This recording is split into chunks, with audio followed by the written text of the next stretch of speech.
श्री परमात्मने नमः। मित्रों, गोविंद की महती अनुकंपा से हम गीता के 5वें अध्याय के 13वें श्लोक से पुनः पारायण में प्रवेश करने जा रहे हैं। तो आइए हम सब मिलकर के भगवान के चरणों में साष्टांग दंडवत करते हुए 13वें श्लोक से पारायण करते हैं। तत्पश्चात इसी 13वें श्लोक पर चिंतन करेंगे। तो आइए हम पारायण करते हैं। सर्वकर्माणि मनसा सन्न्यस्यास्ते सुखं वसी नवद्वारपुरे द्रेहि नैव कुर्वन् कारयन् न कर्तृत्वं न कर्माणि लोकस्य सृजति प्रभुः न कर्मफल संयोगं स्वभावस्तु प्रवर्तते नादत्ते कस्यचिद् पापं न चैव सुकृतं विभुः अज्ञानेनावृतं ज्ञानं तेन मुह्यन्ति जन्तवः ज्ञानेन तु तज्ज्ञानं येषां नाश्रितमात्मनः तेषामादित्यवज्ञानं प्रकाशयति तत्परं तद्बुद्ध्यत्तदात्मानं तन्निष्ठा तत्परायणा तद्बुद्ध्य यच्छन् पुनरावृत्तिं ज्ञाननिर्धूत कल्मषाः। आइए हम देखते हैं भगवान 13वें श्लोक में क्या कहते हैं। सर्वकर्माणि मनसा नियम्यारभ सन्न्यस्यास्ते सुखम बसी। सारे कर्मों का संन्यास कर देना है, अर्थात कर्मों से मुक्ति पा लेना है। परंतु क्या बाह्य रूप से? बाहर के कार्यों को तो जब तक शरीर है तब तक हम उससे मुक्त नहीं हो सकते। न ही कश्चित् क्षणमपि जातु तिष्ठति कर्मकृत कार्यते है वसः कर्मः सर्वः प्रकृतेः गुणैः। जब तक शरीर है तब तक कर्म तो करना ही पड़ेगा, कर्म से पीछा नहीं छूटेगा। परंतु भगवान क्या कहते हैं कि बाह्य कर्म करते हुए भी जो मन से कर्मों का त्याग कर देता है वह सच्चा कर्मयोगी है। और ऐसा सुखम बसी, ऐसा मन से कर्मों का त्याग करने वाला व्यक्ति, अपने मन को, इंद्रियों को बस में करने वाले को वसी भगवान कह रहे हैं। कर्तापन का बोध कराते हैं। जो इन सब पर अपना अधिकार जमा लेता है, मन सहित इंद्रियों पर, वह सुखम आस्ते अर्थात सुखपूर्वक रहता है। अब सारे कर्मों का न्यास मन से करना है, न कि बाह्य कर्मों से।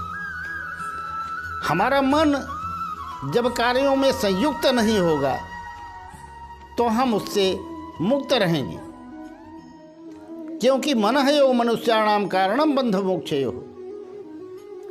हम जो कार्य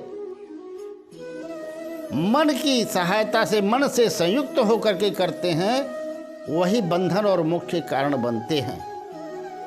बाह्य रूप से हम कोई भी कार्य करते रहें पर मन संयुक्त न हो तो हम कर्म से अछूते रह जाएंगे।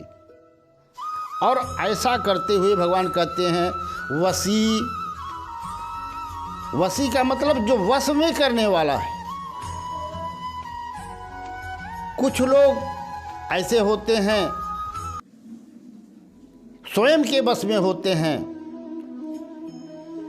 अपने बस में होते हैं और कुछ लोग परवश होते हैं, अर्थात दूसरों के बस में होते हैं। परवश का मतलब गुलाम। इसको आप इस तरह से समझिए कि जैसे किसी व्यक्ति से पूछो, अरे आपको इतना बड़ा गुस्सा आ गया, आप क्यों परेशान हो रहे हैं, आपको नहीं बोलना चाहिए था, क्या करें महाराज, उसने ऐसा ऐसा बोल दिया। अरे उसने ऐसा ऐसा बोल दिया और आप उससे उद्वेलित हो गए, परिचालित हो गए। इसका मतलब ही होता है आप उन्हीं के बस में हैं। जो अपने मन सहित इंद्रियों को कंट्रोल करके अपने बस में रहता है, वह बाह्य किसी भी व्यक्ति वस्तु से विचलित नहीं होता, परंतु जो परवश रहता है उसे दूसरों के अनुसार चलना पड़ता है, वह कभी स्वतंत्र नहीं रह सकता। और ऐसे व्यक्ति के लिए भगवान कहते हैं कि नव द्वार पुरे देही नैव कुर्वन्न कारयन। अच्छा, ये नव द्वार पुरी देह कौन है? नौ द्वार की पुरी, दो कान, दो आँख, दो नासा छिद्र, एक मुख, 7 यहाँ हो गए, 2 नीचे, मलमूत्र त्याग करने के स्थान। ये 9 द्वार वाला जो मकान है, इसे मकान भगवान कहते हैं। इसमें रहने वाला जीवात्मा इससे तादात्म्यपन्न होकर के अपने को शरीर ही समझने लगता है, तो वह दुख में पड़ता है। हम इस शरीर में रहते हैं, शरीर में रहने वाला जो जीवात्मा है वह शरीर से पृथक है। यह तो मकान है। बड़ा सुंदर उदाहरण सामने आ रहा है, याद आ रहा है। स्वामी रामकृष्ण परमहंस से एक व्यक्ति मिलने गए और उन्होंने कहा, महाराज जी आपको काली के दर्शन हुआ करते हैं? बोले हाँ जी। उन्होंने कहा, अब की बार आएँ तो मेरे यहाँ भी भेज दीजिएगा। अब परमहंस जी ने कहा, अपना पता बताओ, मैं भेज दूंगा। उस व्यक्ति ने कहा कि इस रोड पर, इस गली में फला नंबर का मकान मेरा है। अब रामकृष्ण जी बोले, वो तो तुम्हारे मकान का है, तुम अपना पता बताओ। फिर उन्होंने अपने घर का पता बताया। परमहंस जी ने कहा, ये तो तुम्हारे घर का पता है, तुम्हारा पता क्या है? क्या मतलब? मित्रों, जिस दिन हमें अपना पता लग जाएगा, हम शरीर नहीं, आज अविनाशी आनंदमय सर्वज्ञ सर्वशक्तिमान नित्य ज्योतिर्मय आत्मा है, उस दिन सारे कर्म बंधन झड़ जाएंगे और हम मुक्ति लाभ प्राप्त कर लेंगे। ऐसा भगवान का कथन है कि तब व्यक्ति जब कर्मयोग के आचरण द्वारा इस शरीर को केवल साधन के रूप में देखता है और कर्मयोग का आचरण करता है, तो वह तो न तो कुछ करता है और न कुछ करवाता है, और सुखम मास्ते, सुखी रहता है, अर्थात आनंद को प्राप्त हो जाता है। मित्रों, हम आप सबसे यही निवेदन करेंगे कि जितना भी हो सके गीता पारायण में भागवत चलें, और आपको जो कुछ भी गलतियां महसूस हों, कमेंट द्वारा अवश्य